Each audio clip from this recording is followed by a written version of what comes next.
katakan iya, aku Masya ini Allah. nggak pernah bilang enggak. Nggak pernah bilang enggak ya, karena Farid mau menjadi anak yang soleh ya. Masya Allah. Nah, bersama anak miliarder. Ini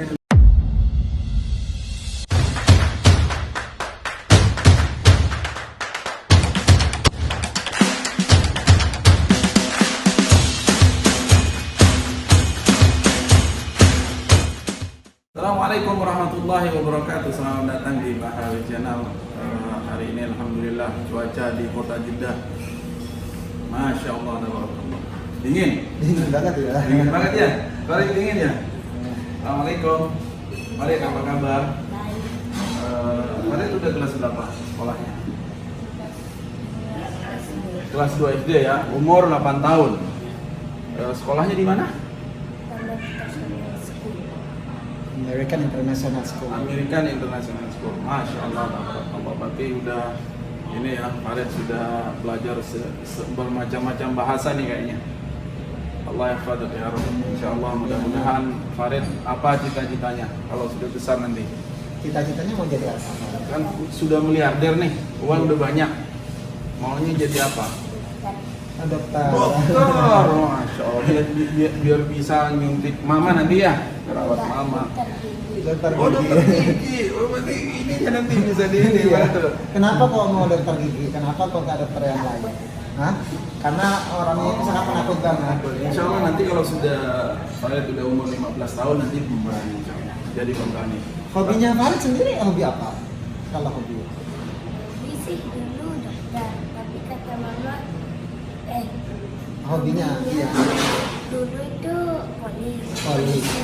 Tapi kata mama, polisi itu nggak baik. Harus jadi dokter, harus. Oh, cita-cita. Enggak, kalau hobinya suka apa Farid? Suka main apa? Suka apa main atau suka? Iya, kesukaan Farid apa? Bingung ya? Iya, Sudah kan? terus aja lah. Tapi kalau polisi Faridnya amanah, baik, tidak apa-apa, kan bisa mengamankan negara. Iya betul. Iya, tidak semua polisi tidak bagus. Tidak Polisi baik, itu iya. bagus, tergantung orangnya, tergantung oknumnya siapa. Betul. Ini kalau yang nggak baik berarti oknum itu. Terus kegiatannya, iya apa? Kenapa? Kalau bukan polisi, tentara. Iya. Nah, itu Nah, bagus, bisa bagus. menjaga negara. Berarti tentara bukan tentara Indonesia dong. Tentara Arab Saudi ya. Masya Allah. Biar lebih bebas. Iya. Terus kegiatannya Farid ini selama Pandemi? ini apa? Masih sekolah atau gimana? Sekolah, tapi Sekolahnya dari mana? online. Oh, dari rumah ya. Dari rumah. Pakai kelas live ya. Masya Allah. Terus, nah biasanya kalau di Arab Saudi, kalau umurnya seperti Farid 8 tahun, itu biasanya kegiatan ada tahfidz Al-Quran namanya. Ada. Nah, kan di mana? Di sekolah atau sendiri khusus? Bukan ngaji. Kalau ngaji hanya membaca. Kalau tahfidz itu menghafal. Itu bukan ngaji. Ngaji atau tahfidz nih? Beda. Kalau ngaji itu belajar baca. Kalau tahfidz itu Menghafal ya? menghafal. Menghafal. Nah, menghafal. Masya Allah. Udah sampai ke juz berapa? Juz berapa? Jus Ya, juzanya juz berapa? 30, 29, juz amma. Quran itu masih kecil. Orangnya masih kecil. Jadi surah An-Naba mungkin terakhir ya. Belum. Insyiqaq. Al-Insyiqaq. Yang sudah Farid hafal apa saja? Insyiqaq, Al-Fajr, Al-Futajah. Masya Allah. Udah aja ya. Nih, Farid kan seorang almarhum bapak seorang pengusaha dan banyak duitnya. Kenapa sih kok nggak jadi pengusaha kok malah jadi dokter gigi? Kan dokter gigi itu pakai otak, pintar. Oh, pinter. Jadi kalau dokter gigi itu pinter. Pintar, ya. Dokter tuh pasti pintar anaknya. Jadi biasanya nanti yang ngurusin mama, yang ngurusin keluarga, saudara-saudara ya Farid ya. Mudah-mudahan insya Allah menjadi anak soleh, Amin. yang berbakti kepada orang tua Amin. dan berguna bagi bangsa dan negara. Amin. Amin. Soalnya orangnya itu agak pemalu, jadi Iya. ya mau ngobrol aja susah. Tapi kalau misalnya di channelnya sendiri berani banget Berani gitu. ya, Iya. nggak apa-apa. Itu memang itu wajar anak kecil. Anak kecil ya, apalagi di depan kamera, Iya. di kamera orang gitu. Mungkin Iya. trauma ya apa kayak Google itu ada. Sama kayak Sultan kemarin kan. Oh, iya. Padahal dia kalau suruh Tapi ngomong kalau sendiri Bang lancar. Sultan kayaknya lancar jawabannya gitu ya. Itu baru 11 tahun itu. Oh iya. Beda 3 tahun. Nah. Tapi badannya. Iya gede ya. Kalau ini kalau lebih aktif anaknya, aktif, iya ya. pokoknya main terus. Main Ada terus. waktu setelah pokoknya setiap nggak ada kegiatan itu pasti main gitu, lompat-lompat sama teman-temannya karena di rumah Farid ini sendiri kan ada sepupu-sepupunya yang asli orang Arab gitu ya. Jadi pasti bermain berempat, berlima gitu. Oh, di rumah itu ada siapa aja di dalam kan besar tuh. Iya rumah besar. Iya. Jadi yang Itu berapa Mas sudah Fadli tuh? itu kurang Berapa? lebih 5 ya, 5. Lima sudah ya? Iya. Keluarganya dari situ semua. Keluarga semuanya itu ada di sana. Sebetulnya sih menurut yang saya tahu ya dari keluarga Farid, karena sebetulnya rumah itu atas nama Farid. Semua rumah dan aset-asetnya itu semuanya atas nama Farid. Berhubung alam ini karena pemerintah Arab Saudi kan berbeda dengan mungkin hukum di Indonesia.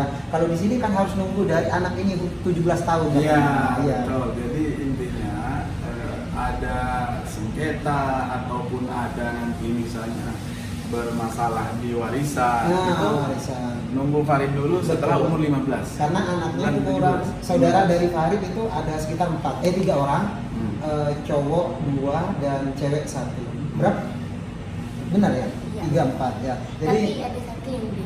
iya, jadi pernah ada sepupu dari dia kecil 1 dan saudaranya dia itu 4. Jadi semua aset itu tidak boleh disentuh sama siapapun Iya. kecuali sampai nanti Farid umur 17 tahun. 17 tahun. Baik dari mobil dan aset-aset rumah. Kalau rumahnya itu memang disusun untuk Farid, rumah yang lantai 3 itu. Karena saudara-saudaranya dia sebelum dari beliau wafat katanya sudah dikasih rumah satu-satu semuanya. Oh, Ya, makanya nggak bisa diganggu. Iya. Udah pasti ada. Di sini tuh di Arab Saudi itu ada yang namanya wakaf. Kementerian wakaf. Jadi haji itu bukan hanya Kementerian Haji. Kalau Indonesia kan Kementerian Agama saja. Iya. Nah di sini beda. Kementerian Agama dan Wakaf. Wazaratul Hajj wal Awqaf. Oh, wakaf. Nah, Awqaf itu benar-benar diurus di sini. Jadi setiap ada orang mewakafkan sesuatu, contohnya satu deh, seperti Al-Ashi yang Aceh. Aceh ya. Yang di Mekah. Hotel Aceh itu. Oh iya, yang di Hotel Ilham Masyair, yang Iya. macam-macam banyak itu kan, ini banyak tuh ada di Azizia di mana-mana. Setiap tahun orang Aceh yang haji itu ada jatah di situ. Maksudnya Masya Allah. kaitannya apa dengan itu? Wakaf itu benar-benar mengurus. Kalau seperti misalnya Farid dapat wakaf dari orang tuanya atau dari siapapun, kalau sudah ditaruh di band wakaf dan namanya Farid tercantum di situ,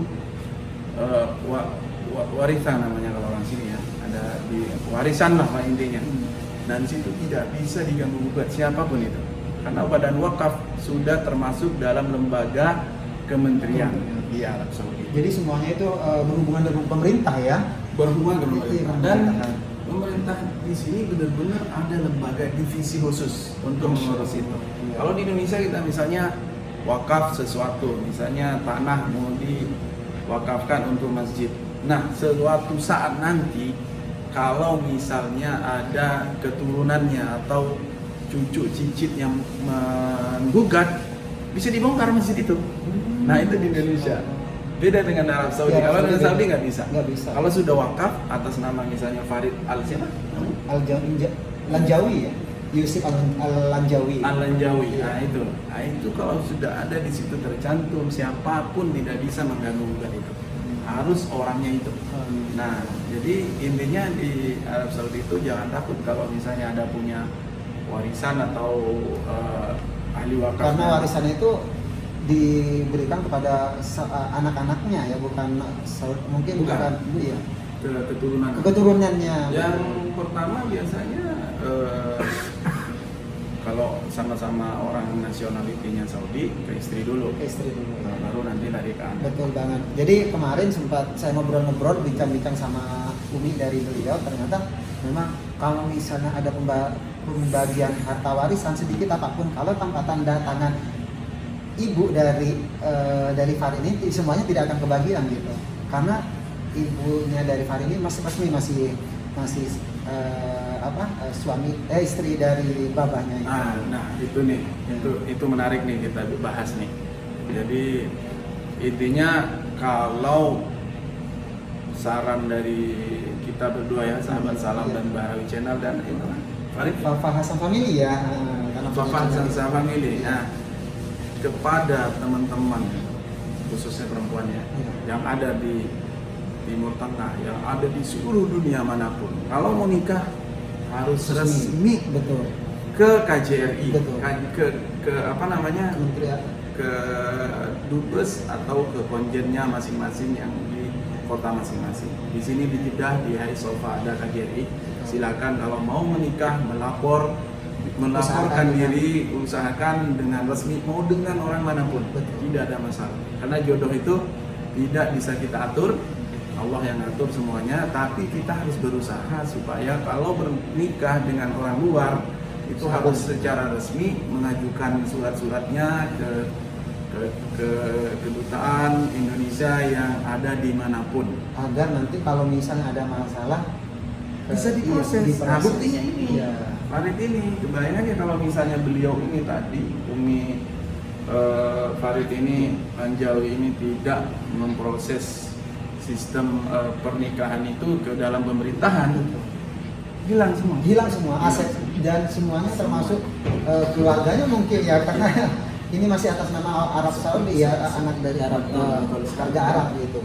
Dan sekarang Masya Allah tabarakallah, berkat dari apa yang dijelaskan oleh Bapak Bahrawi barusan, usahakan dengan resmi, dan ketika ada masalah betul-betul bisa menggugat persoalan-persoalan, dan alhamdulillah berkat perjuangannya dari uminya Farid barusan sampai sekarang menjadi miliarder karena berbagai aset beliau miliki, bahkan punya rumah harga berapa miliar, katanya berapa 5 rumah kalau nggak salah dibeli katanya.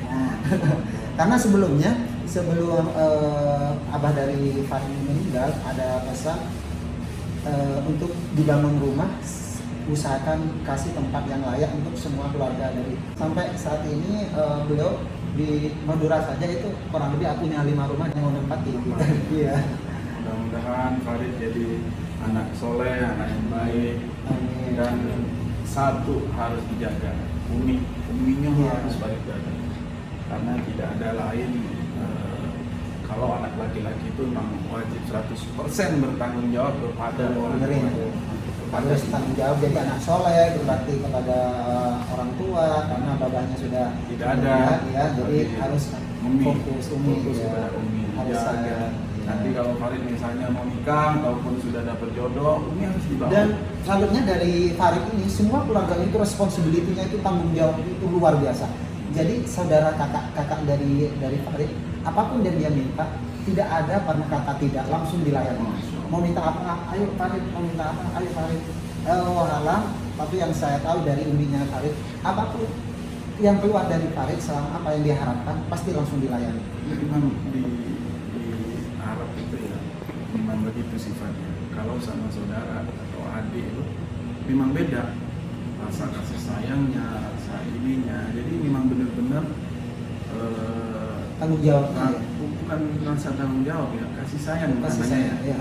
Sama keluarga itu. Karena mungkin di sini kan ini ya, setiap ajaran Islam itu memang selalu kalau nggak ibu bapak keluarga gitu, pasti di sekolah itu diajarin dari kecil itu terus, suruh jagalah ibumu, jagalah bapakmu, jagalah saudara-saudaramu, baru nanti orang lain. Biasanya sudah itu. Jadi di sini memang tidak heran lagi, saya tidak heran kalau misalnya orang Arab Saudi itu sayang kepada keluarganya, sayang kepada adik-adiknya. Memang dari kecil sudah ditanamkan. Ya, apalagi sama ibu. Pendidikan untuk berbakti kepada berbakti keluarga. yang paling takut orang sini itu mau siapapun lah dia. Takutnya sama uminya. Jadi di rumah itu wajib yang berkuasa itu ibunya. Kalau di Arab Saudi, benar kan? Nah, kan semua apa kata umi kanan, Farid kanan, ya kan? Yang lain juga mesti itu, pasti. Mungkin kalau mungkin masih ada maklum Allah yarhamu babanya, kata Umi juga itu. Iya betul. Karena Ada sangat biasa ya. ada istilah di Arab Saudi itu kalau perempuan itu namanya hukumah kata orang sini. Jadi dia ini kayak pemerintahan yang ngatur-ngatur yang ada di rumah itu ya Orang tua perempuan, Perempuan. ibu ya. Iya. ibu. Memang istilahnya orang Arab itu seperti Makanya orang-orang di Arab Saudi memang sangat sangat memanjakan istri juga ibu perempuan jadi Arab Saudi. Iya. Sangat ya. menspesialkan ya untuk perempuan ya. Ini ya, karena kan di Arab Saudi ini kebanyakan orang yang dari luar yang belum paham kondisi di Arab Saudi, semua pasti bertanya, wah kasihan ya perempuan di Arab Saudi itu ditahan di rumah, nggak boleh keluar, jangan salah, kita laki-laki kayak supir. Sekarang oke, udah bisa nyetir sendiri, berangkat sendiri. Coba kalau belum bisa nyetir, harus kita siapin supir. Kalau tidak ada supir, kita yang suruh nganter ke pasar, ke mall. Saya kita sendirilah yang beli-beli. Semuanya urusan bapak-bapak ya. Iya, urusan bapak belanja bapak-bapak, ke pasar bapak-bapak, ke mall bapak-bapak. Jadi kalau untuk para sahabat mungkin yang pernah ada di Arab Saudi tentunya sudah biasa dengan lingkungan seperti itu. Iya. Tapi ada sebagian yang baru datang misalnya ketika nonton video dari kita, oh kok bagian bapak-bapak semua yang urus ya. Tapi karena belum tahu mereka. Iya, betul. Itulah kehebatan perempuan di Arab Saudi. Jadi memang sangat dimanja dan sangat ratu ya. Ratu.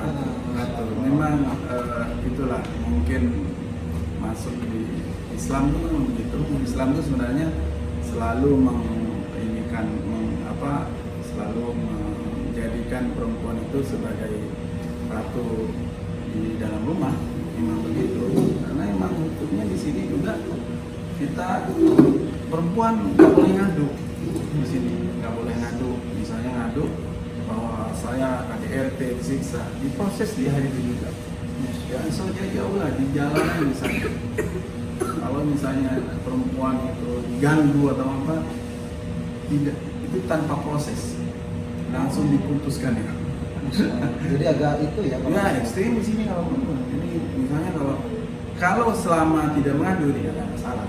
Tapi kalau misalnya, oh iya, misalnya sahabat salah ganggu saya ini, gitu, langsung tanpa proses itu. Itu hebatnya perempuan di sini. Makanya jangan sampai